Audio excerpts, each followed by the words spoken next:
Dr. Prathibha tracks China ties very closely.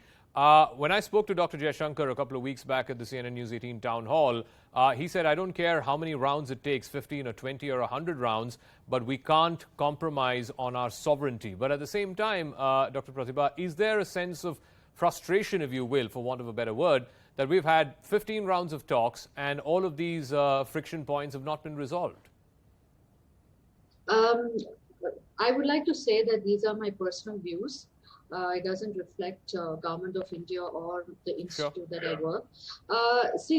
There is commitment to talk to Chinese about the border issue and persist with the Chinese. I think there are understanding that these are going to take some time, but I think the frustration comes with the understanding that the China cannot view whatever is happening in the international system as something can make India-China relations normal. So I think the Jaishankar's view, I would say, reflect the broader understanding that there cannot be any kind of normalcy unless and until there is some kind of, the situation in the border eases. Okay. General Malik, the view from Beijing is everything that India is doing, they are viewing it as, India is just going closer and closer to the US axis, whether it is through Quad, IPEF. Today you had the first summit of the I2U2, that's India, Israel, United Arab Emirates and US. So the way Beijing views it, India is pretty much an ally of the United States, even if it is not by name. That is true for both sides. While I agree that India is moving closer to the Western world, and there has been greater cooperation starting with Quad onwards, but then so is the case as far as China and Russia are concerned. We are also noticing that China is moving closer to Russia. And another thing I must mention, Laka, China has not stopped supporting the terrorism from Pakistan. In fact, whenever we ask for any well-known terrorist to be declared as a global terrorist in United Nations, they have blocked that. So their policy continues to be anti-Indian as far as terrorism is concerned. And then, as I said earlier, unfortunately, we have made no progress at all for the last 2 years, although the tension on the border started more than 2 years ago, 2.5 years ago. But then after the initial gesture from both sides, where we withdrew to some extent, there have been absolutely, once they had secured the Kailash range, thereafter they have made no progress and not shown any willingness to make any progress. How worried, Ambassador Trigunayat, should India be about this coming together, which many are saying is an inevitable coming together of Beijing and Moscow? Of course, India has its own independent ties with Moscow to the extent that we were the only member in the Quad which did not vote against Moscow at the United Nations Security Council or the General Assembly. If Russia and China are going to inevitably come closer together, should India be concerned about that?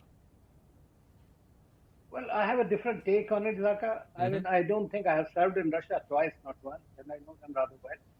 You see, Russia is also a major power, irrespective of the fact that you may say it is a decimated over time or whatever it is.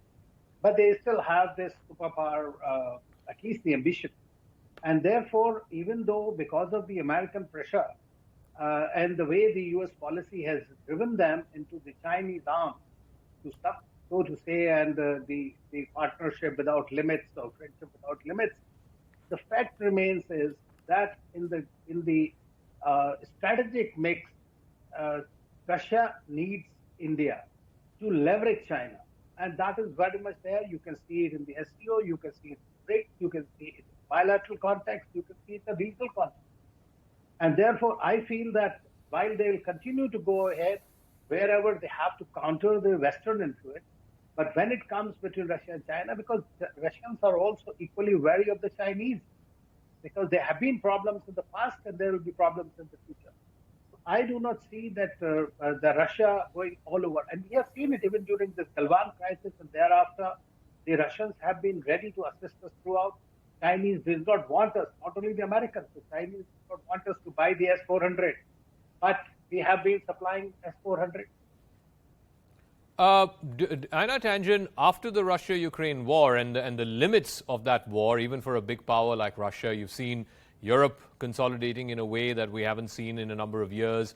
The idea of NATO is now very much alive and kicking. The sanctions are beginning to bite. And of course, yes, the war is still continuing. And Russia's initial aims of overthrowing the regime, the Zelensky regime, that had to be pared down now to just success in the East. Has that recalibrated Beijing's own position when it comes to Taiwan or possible, a military adventure vis-a-vis Taiwan? And is that also making Beijing rethink its own sort of strategic partnerships and friendships in Southeast Asia, in the ASEAN region, and also in Northeast Asia vis-a-vis both Japan and South Korea?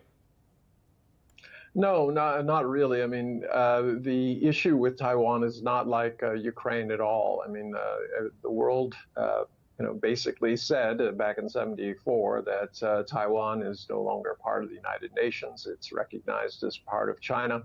The issue is that there's a geopolitical game going on. The previous speakers have pointed to the fact that it is a multipolar world.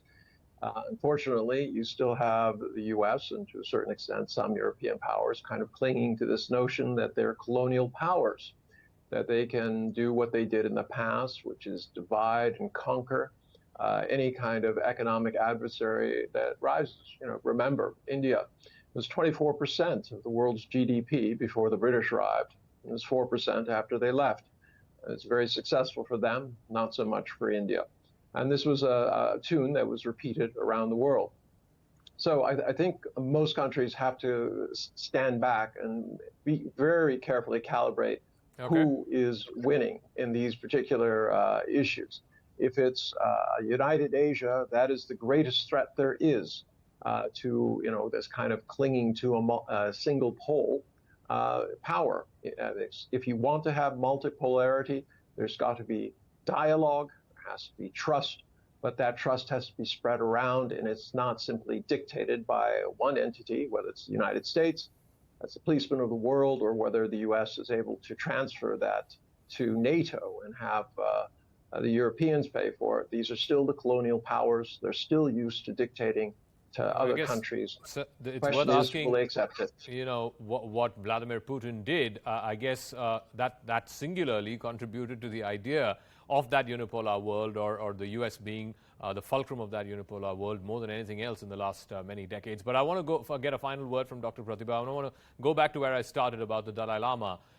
Do you see India being more assertive by allowing him to visit Ladakh? The comments that he made, I found those comments very, very interesting, saying that, I'm not against the Chinese people, neither are the Chinese people against me. So clearly making that distinction between the Chinese government, the Chinese Communist Party, and the people of China. And again, reiterating that what he wants is not independence from China, but autonomy within China. Yes, I think he has made these distinctions before, that he doesn't, support independence. He wants more autonomy. But I think from the Chinese perspective, the Chinese don't believe. They see him with a lot of suspicion and paranoia. If you see their statements on Dalai Lama, it's not very kind. So I think Indian position always been that we, unlike China, we consider him as an honored guest. He has a huge positive following in India, and he's free to do some of his activities.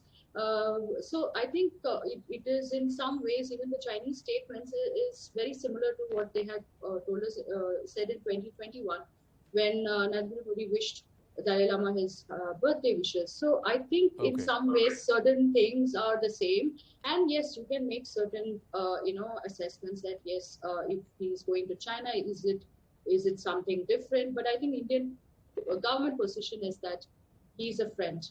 He's an honored guest. The events leading up to the Corps Commanders meeting that happens this weekend, I suspect it would be only fair that we temper down our expectations on any kind of breakthrough in that